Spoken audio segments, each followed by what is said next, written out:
Bir tambal yigit bor ekan. Juda dangasa. Faqat duo qilar ekan. Ya Robbiy, sen meni dangasa qilib yaratgansan, tambal qilib yaratgansan. O'zing meni boy, badavlat qil, rizq ber der ekan. Bo'ldi. Shu duosi shu, hammaga ham shuni duo qilar ekan. Kim so'rasa, qayerga borsa, nima holat bo'lsa aytar ekan. Ya Robbiy, meni sen dangasa, tambal qilib yaratgansan. Ya Robbiy, rizqni o'zing ber menga, meni boy badavlat qil. Odamlar aytar ekan, "Ey sen ahmoqmisan? Yigit bo'lsang, yosh bo'lsang, turib ishla. Turib mehnat qil, halol kasb qil, ter to'k" desa, ichida nima der ekan? "Ya Robbiy, sen o'zing meni dangasa qilib yaratgansan-ku. O'zing menga rizq ber. Rizqimni o'zing butun qil" desa bir kun uyiga bitta sigir kirib qolibdi. Xursand bo'lib o'rnidan turib, "Ya Robbiy, men bilardim menga rizq berishingni." Darrov pichoqni olib so'yib, bir chetidan go'shtini qovurib yesa, qo'shnisi kelibdi. "Birodar, meni sigirim mana sizlarning uylaringizga kirib qolmadimi? Hamma joyni qidirdim, sigirim yo'q" desa, "Mana sigiring so'yilgan holatda, men uni yeyapman" debdi. "U meniki." "Nimaga seniki?" "Men Allohdan rizq so'radim, eshigimdan o'zi oyog'i bilan kirib keldi. Bu meniki. Sen ko'chaga chiqib so'ramading ham, surishtirmading ham, aniqlamading ham, bu noto'g'ri shariatda. Bunday qilishlik mumkin emas." "Yo'q" dedi. "U men duo qilayotgan edim va shu duoni sen ham bilasan, men faqat shunaqa duo qilaman. Ya Robbiy, meni sen dangasa qilib yaratgansan, o'zing meni rizqimni ber degansan. Men shunaqa duo qildim, Alloh menga berdi, bu rizq menga halol" dedi. "Yo'q" dedi, "bu shariatga nomuvofiq ish bo'ldi. Seni" dedi, "qozini oldiga olib boraman." "Yo'q" dedi, "u bormayman" dedi, "qozini oldiga." Unday bo'lsa, bitta donishmand bor. Ya'ni donishmand kim? O'sha mahallada yoshi ulug'roq, hamma narsani bilar ekanda u. Ko'za kunida sinadi deymiz-ku. Shu kunida sindirgan odam ekan shu. Hamma narsani, hammasini bilar ekan bu.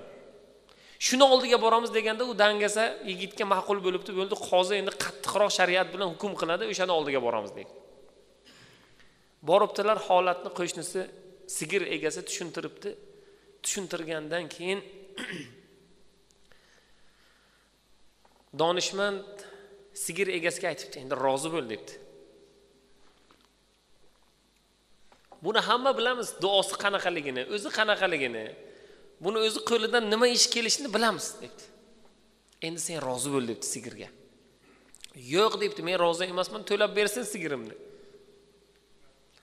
Bu aytar ekan, "Men to'la olmayman sigirni. Men bir chetidan yeyishni boshlaganman. Xo'p, men rozi emasman." Donishmand sigir egasiga aytdi, "Sigir bunga halol. Sigir halol. Yo'q, shariatga nomuvofiq ish bo'ldi, bunga harom, mendan so'ramadi, egasini aniqlamadi, uni hech narsa so'yib yubordi, oldi, yedi, uqildi, buqildi." Donishmand sigir egasiga aytdi, "Bunga sigirni halol qilib ber, rozi bo'l" dedi sen. Sigirga aslida bu yigit loyiqroq edi, so'ydi, yedi dedi. Hayron.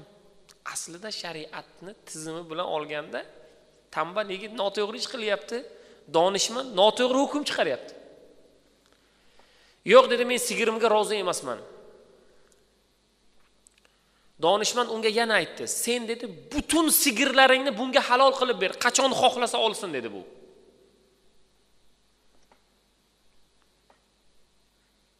Sigir egasi aytdi, "Nima uchun? Nega? Men bunday qila olmayman. Yana senga ogohlantirish beryapman. Sen bunga oilangni ham halol qilib ber kerak bo'lsa" dedi. Ya'ni oila a'zolaringdan qilib ol buni. U "Yo'q" dedi. "Yo'qmi, sen bunga rozi emassanmi" dedi. Sigir egasi aytdi, "Yo'q, men rozi emasman." "Unday bo'lsa, ertaga shahar tashqarisidagi daraxt oldida sizlarni kutaman. Qishloq ahlini ham chaqiringlar, o'sha joyda gaplashamiz" dedi donishmand.